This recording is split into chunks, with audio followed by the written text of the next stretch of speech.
approve.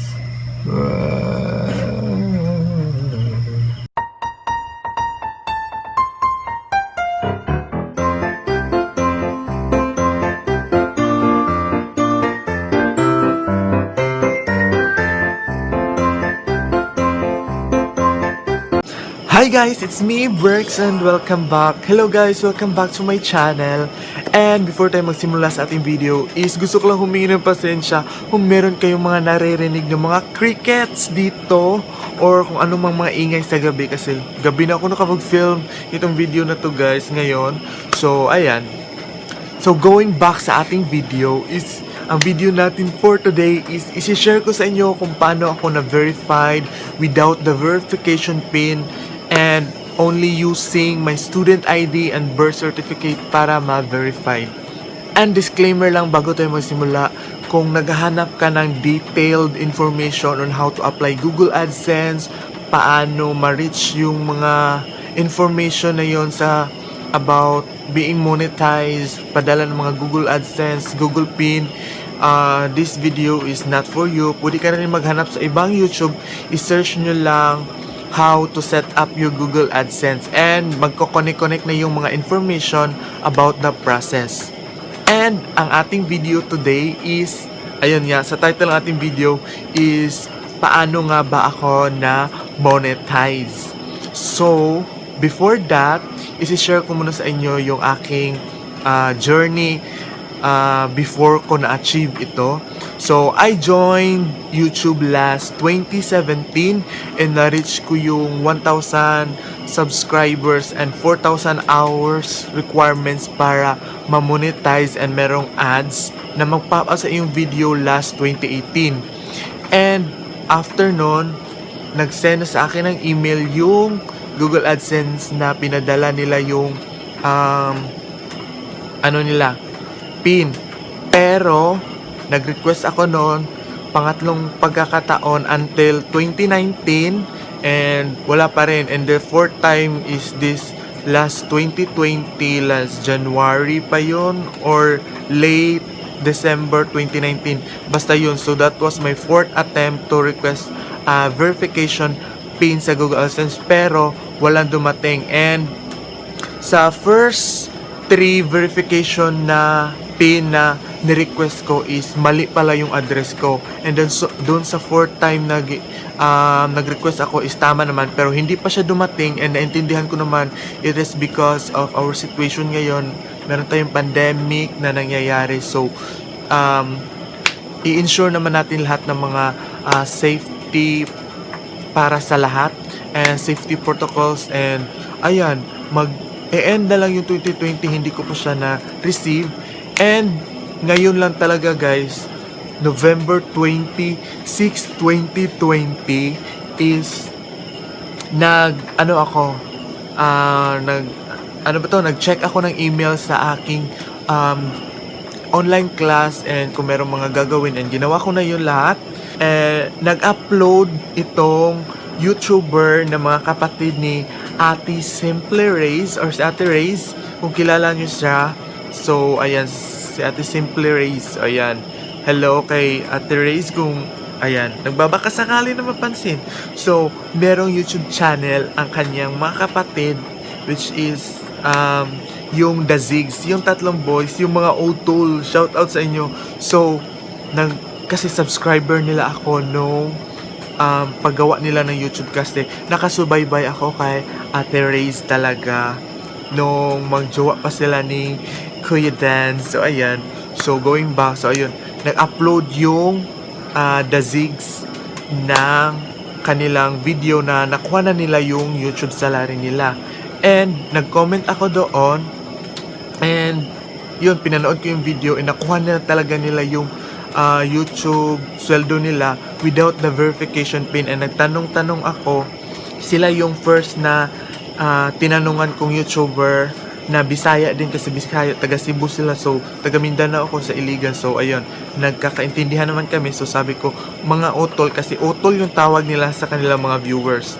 So ayun, sabi ko, mga Otol, paano ba ma-verify? Patulungan mo na ako, pang-apat ko na pin. And sabi niya, i-request ko lang daw ng i-request hanggang sa maubos, and then pwede ka rin mag-send na lang ng ID or kung ano-ano.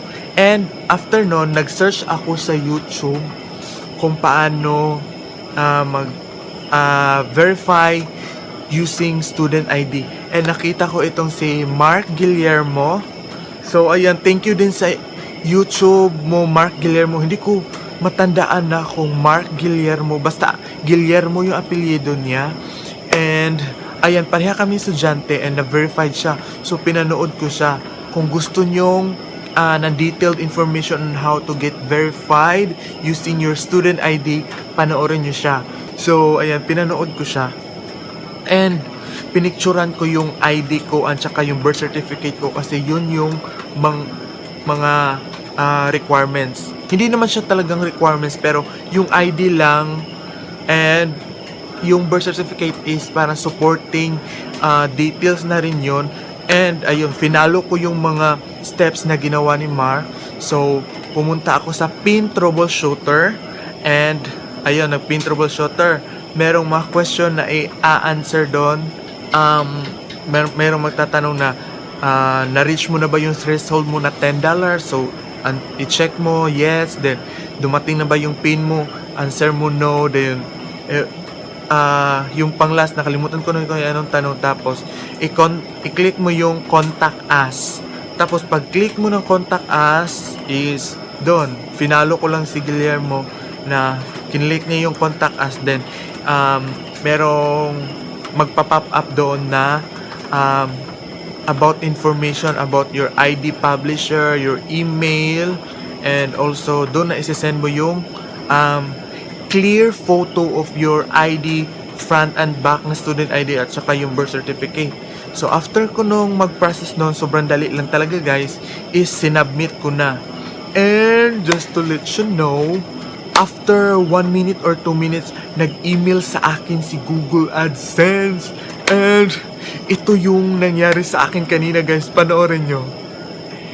So hi guys. So ngayon, I'm so happy. I'm so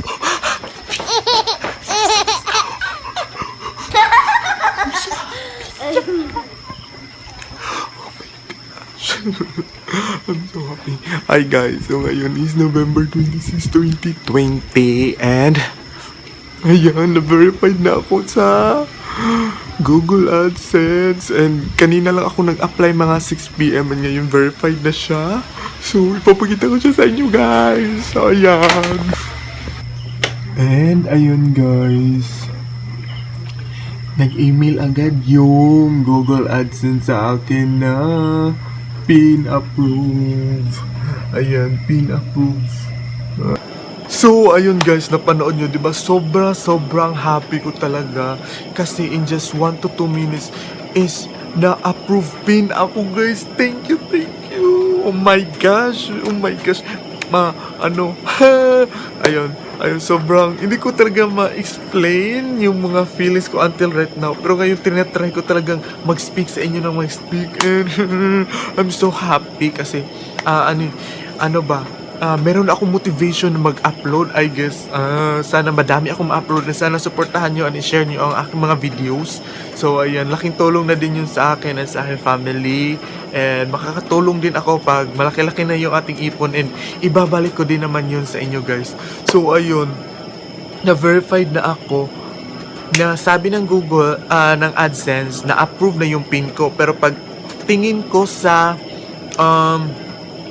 yung Google AdSense ko is nandun pa yung notification na hindi pa ako approve. Pero nag-message akin yung AdSense kasama doon sa PIN approve, mag-i-email siya after 12 hours or 48 hours mawawala na yung parang notification na your ads kay na hold.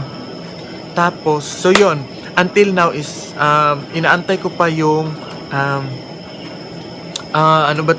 so until now inaantay ko pa yung mawala yung notification para makapaglagay na ako ulit ng ads. So, siguro pag-upload ng video na ito, meron na itong ads, hopefully. So, ayan. So, yun lang aking video. Sobrang dali lang, guys. And, ayun, kahit ano lang to, story time or sit down, chika-chika lang sana. Na-inspire ko kayo. And bago ko tapusin ang aking video, gusto ko muna magpasalamat una sa Panginoon kasi binigyan niya ako ng lakas ng loob, motivation para magpatuloy ito even in my downfall of my life. So ayun, thank you so much, Lord. And second, to my family. And third one, to my friends na laging supportive sa aking YouTube channel, sa aking mga squad, sa aking mga classmates. Shout out sa inyong lahat. Thank you so much for joining my YouTube channel, guys, to make my channel or my videos more lively. So ayan, sana magkita-kita tayo soon sa aking mga kaklase at sa aking mga friends dyan. So ayan, thank you so much. And also sa information ni Mark Guillermo, sa kanya, it is because na-verified ako with your help. And also sa The Zigs, shoutout sa inyo mga utol. Thank you so much. And sa mga tao na tumulong talaga sa akin, thank you so much. And so ayun, dito ko na i-end yung aking video. So ayun, sobrang haba na ng chika ko. And sana na-inspire ko kayo.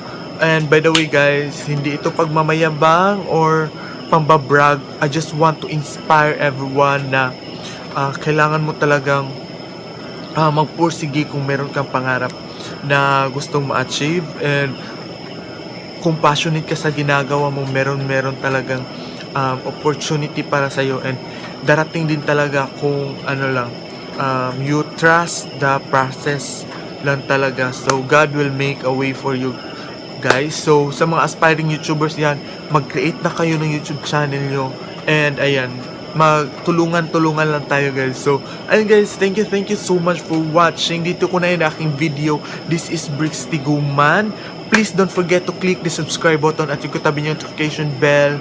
And follow mo na rin ako sa aking mga social media accounts down in the description box. Thank you so much for watching. Hope to see you in the next video. Bye! Annyeong!